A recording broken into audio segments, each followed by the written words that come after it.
What's up, everyone? In this video, we're going to go from this windowless, ordinary looking shed to this beautiful, fine, finished piece of art. Stick around and learn how it all went down.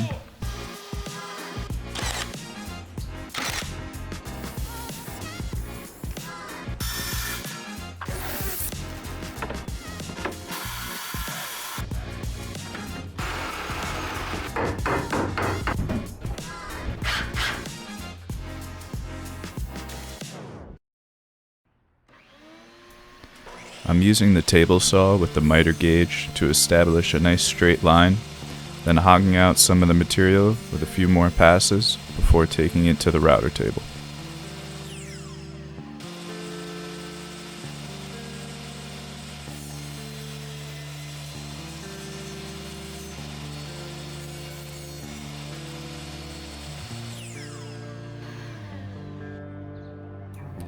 If you don't have a router table, you could achieve this with some chisels.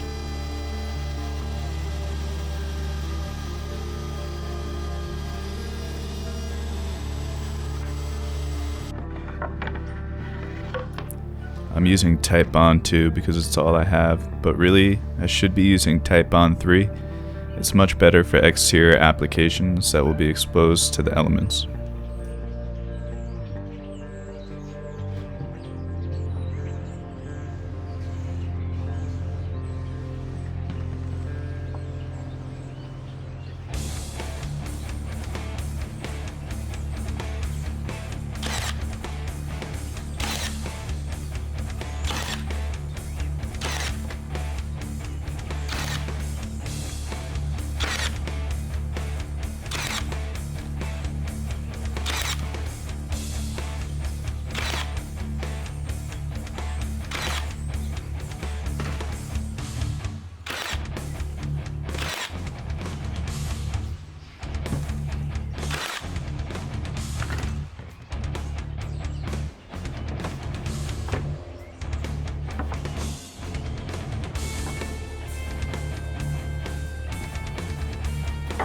This jig is for marking where my window stops go, and it's a little more consistent than pulling a tape measure each time.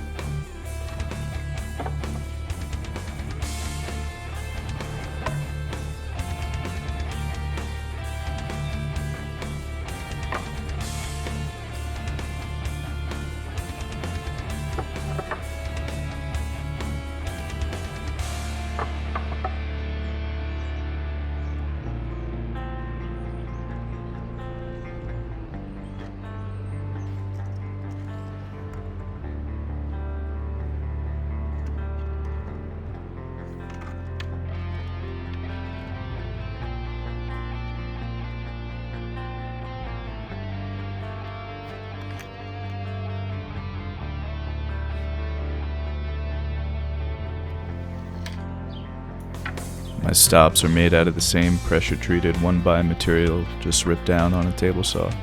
Nothing fancy.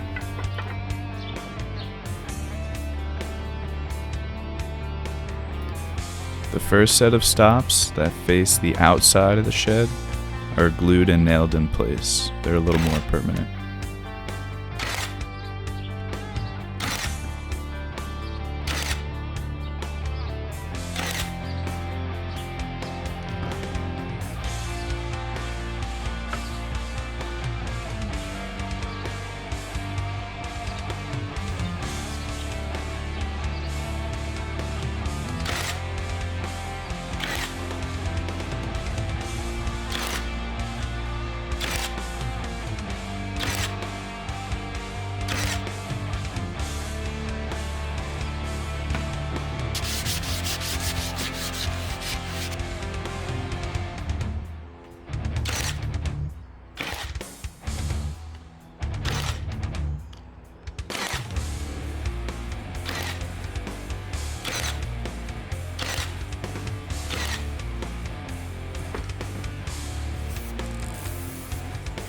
Painting soaking wet pressure-treated lumber is an absolute nightmare.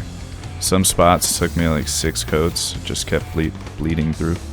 Maybe I should have sealed it first with primer or something, I'm not too sure, but I just let it dry, let it bleed through, painted it again, just kept doing it until it was all covered up. It ended up working out.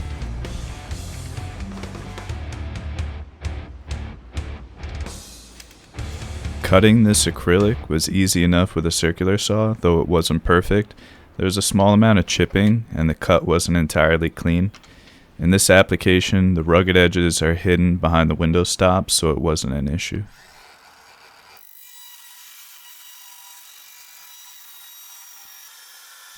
Here my hand is behind the table saw. It's just like never a good idea. If that saw kicks back, you can cut your hand off. I definitely know better, but here I am holding my offcut with my hand again. It's just really bad practice. Don't do that.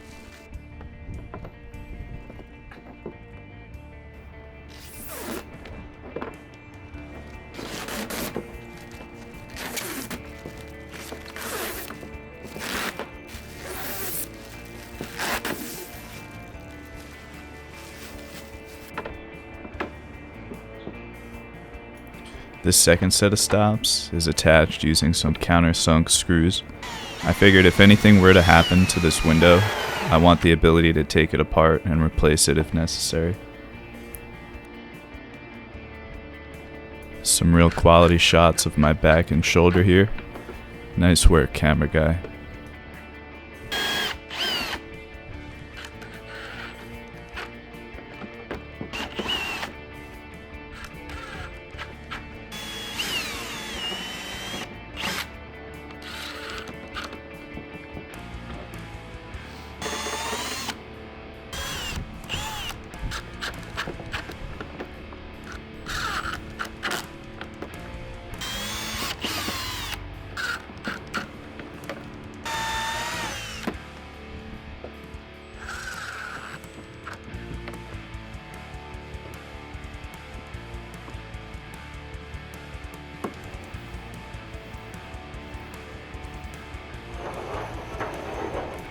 Now I'm marking where I want the window to go.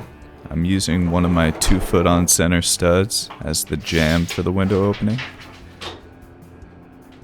I think I made my opening a 1/2 inch taller and a 1/2 inch wider than my window, which gives me a 1/4 inch of space around each side. These multi-tool cuts mark where my corners will be. If you don't have a multi-tool, you can just drill a hole with a drill bit and then finish it off from outside.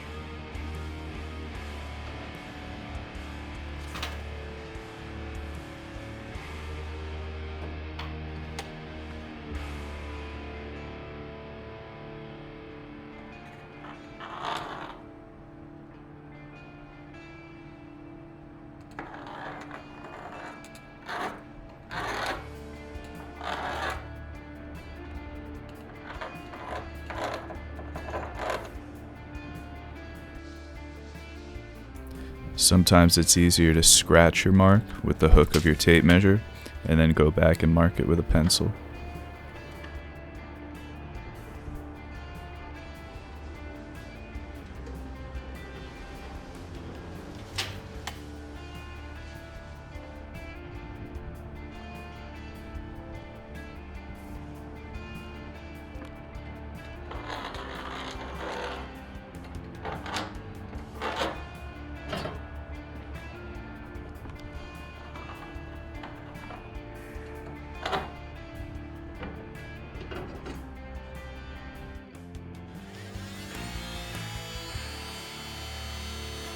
I'm cutting out the corners with a multi-tool so I don't have to overcut with my circular saw. You could use a jigsaw for this, or a handsaw really.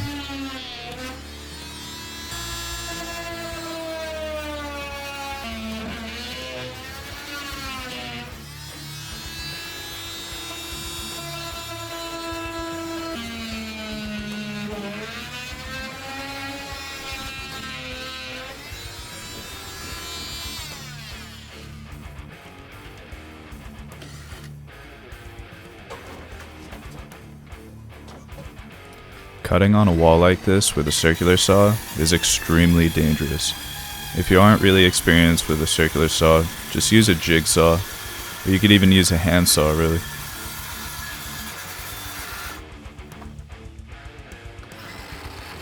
See how my fingers are below the saw here? They should probably be on top of the saw, because gravity is pulling that saw down. It wants to take my fingers off, and I'm trying my hardest not to let it.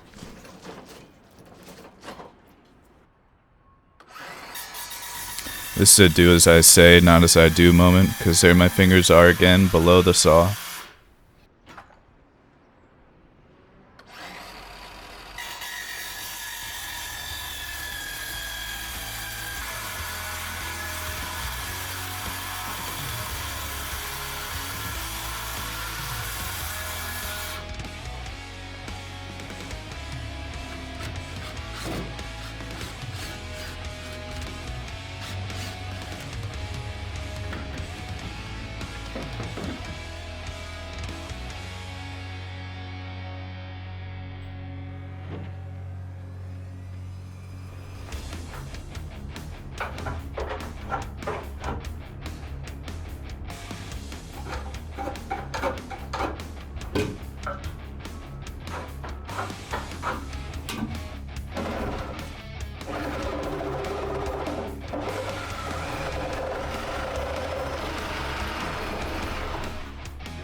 I started these cuts with a jigsaw and finished them off with the multi-tool so that I wouldn't damage the siding. You could use a handsaw for this.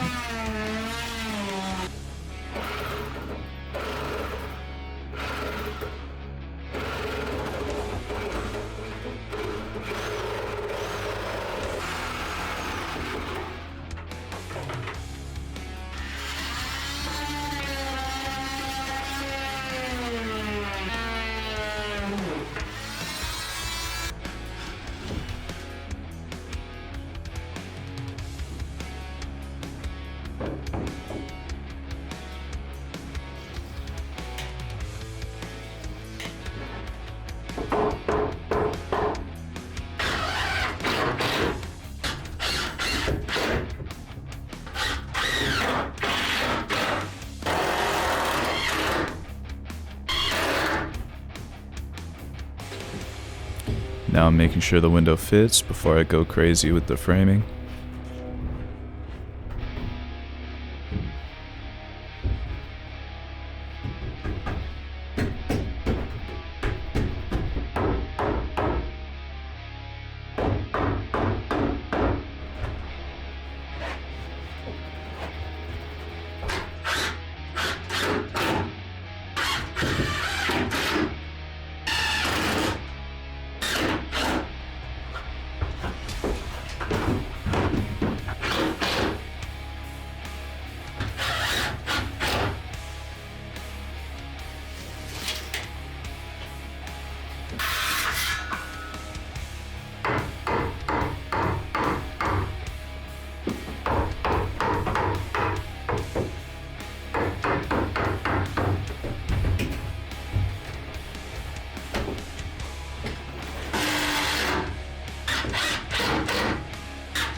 These temporary blocks will keep the edge of my window aligned with the exterior sheathing.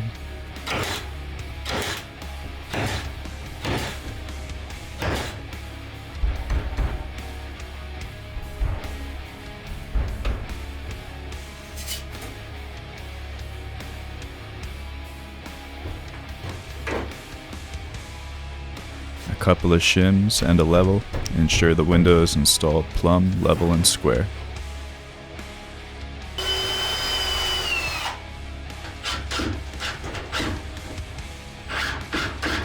I pre-drill and put my screws through the shim so everything stays in place.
cut the window wrap roughly to length, so then I could cut it to a width where it won't hang out past my trim.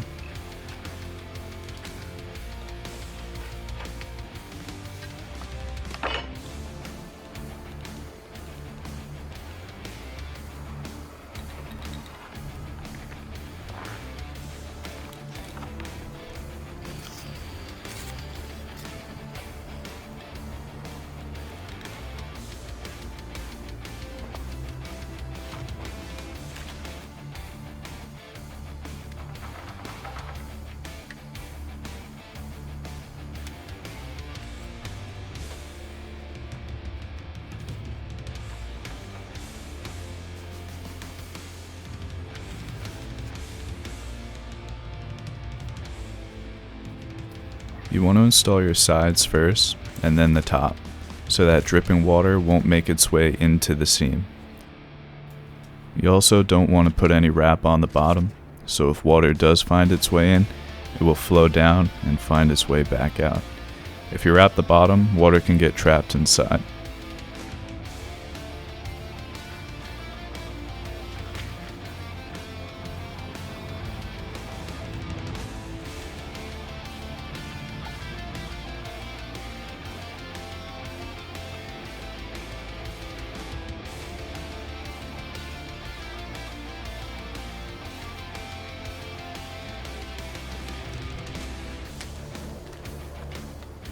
I forgot to turn the camera on for this shot, but this is what it would have looked like.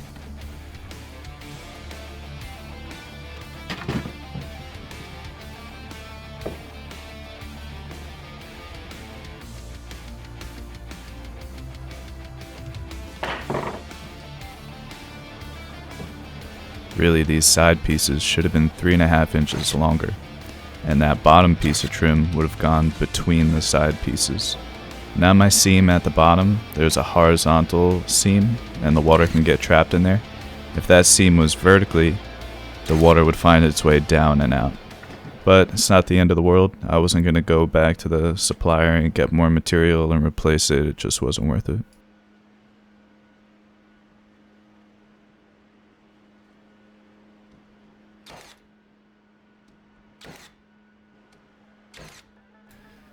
And just like that, we have an affordable and convenient window for our new shed, and we are all done. Time to fill it with a bunch of junk. If you found this video helpful or entertaining, it would help me out greatly if you hit that like button and subscribe to my channel so you don't miss out on the next build. Thank you all for watching, and until next time.